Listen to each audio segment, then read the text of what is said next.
আসসালামু আলাইকুম দিলশাদ ফারজানার ইউটিউব চ্যানেলে আপনাদের সবাইকে স্বাগত জানাচ্ছি। সকাল সকাল রুটি পরোটা নিয়ে আপনাদের সামনে হাজির হয়ে গেলাম। সকালের নাস্তা থেকে শুরু করে আপনাদের সামনে আজকের দিনটি শেয়ার করব। তো এখানে দেখুন বাসি রুটি ছিল ঘরে কয়েকটা, তো সেই বাসি রুটিকে আমি ফেলে বা নষ্ট না করে কিভাবে খাই আপনাদের সামনে শেয়ার করছি। এইভাবে আমি অল্প একটু তেল দিয়ে রুটিটাকে ভেজে নিই। আর এখানে আমি 3টা ডিম একসঙ্গে ফেটিয়ে রেখেছিলাম, সেই 3টা ডিমকে আমি এখানে অল্প অল্প অল্প বলতে 2 ভাগে করে ভেজে নিচ্ছি। 2 ভাগ না, প্রথম ভাগে আমি ম্যাক্সিমামটাই দিয়ে ফেলেছি, আর অল্প একটু আছে, ওখানে একটা ডিমের মতো আছে, এখানে 2টার মতো আছে। তো এই দেখুন আমি ডিমের খোলায় কিন্তু আমি অল্প তেল দিয়েছিলাম, খোলা বা তাওয়াতে। প্রথমে যদি বেশি তেল দিয়ে দেন তাহলে কিন্তু এইভাবে ছাড়ানো যাবে না। তারপরে এইটাকে পুরো তাওয়াতে ছাড়িয়ে নিয়ে এই তেলটাকে ছাড়িয়ে দিয়ে তারপরে আমি এটাকে অল্প অল্প করে ভাজ করে নিব। একটু তেল পড়ে গিয়েছিল জন্য আমি হাতের আঙ্গুলের সাহায্যে তোলার চেষ্টা করছি। তো এই দেখুন এক পাশ হয়ে গিয়েছে, আমি অল্প এভাবে তুলে নিচ্ছি, একটু একটু করে ভাজ করে নিচ্ছি।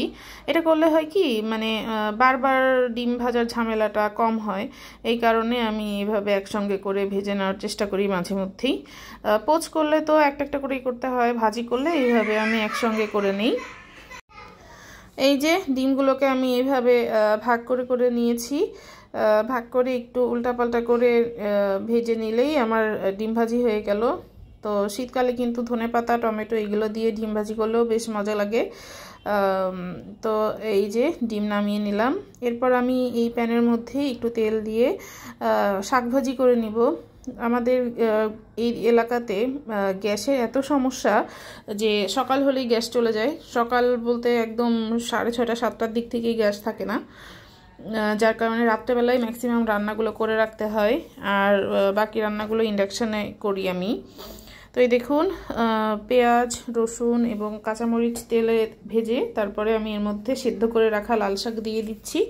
লাল শাকগুলো দেওয়ার পরে অনেক ভাব উঠছিল, ক্যামেরাতে দেখেই বুঝতে পারছেন।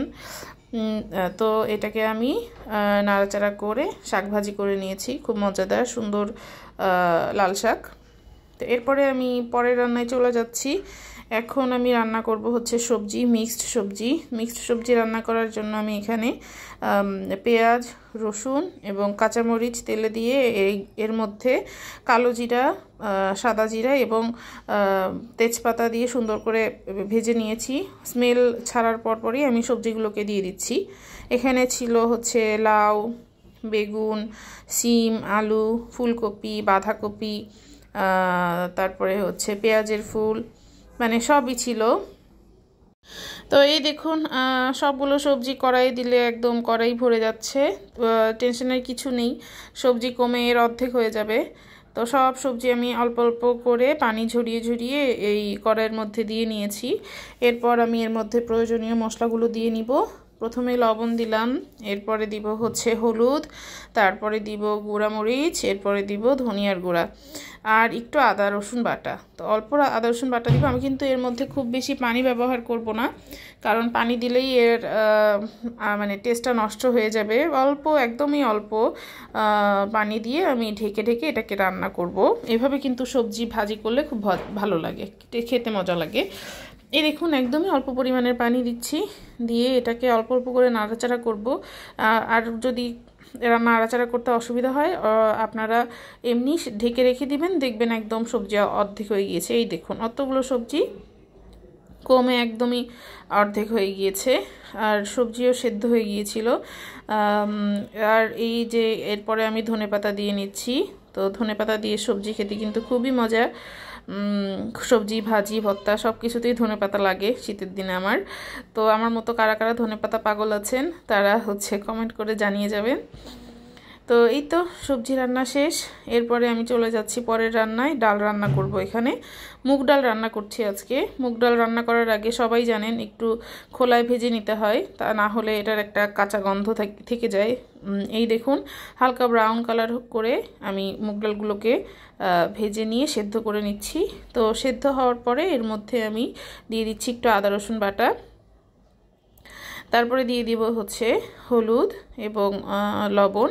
তো হলুদটা আপনারা সবসময় সাবধানে দেওয়ার চেষ্টা করবেন যারা নতুন রাঁধুনি আছেন, কারণ হলুদ কিন্তু যে কোনো তরকারি বা সবজিতে বেশি হলেই গন্ধ হয়ে যায়।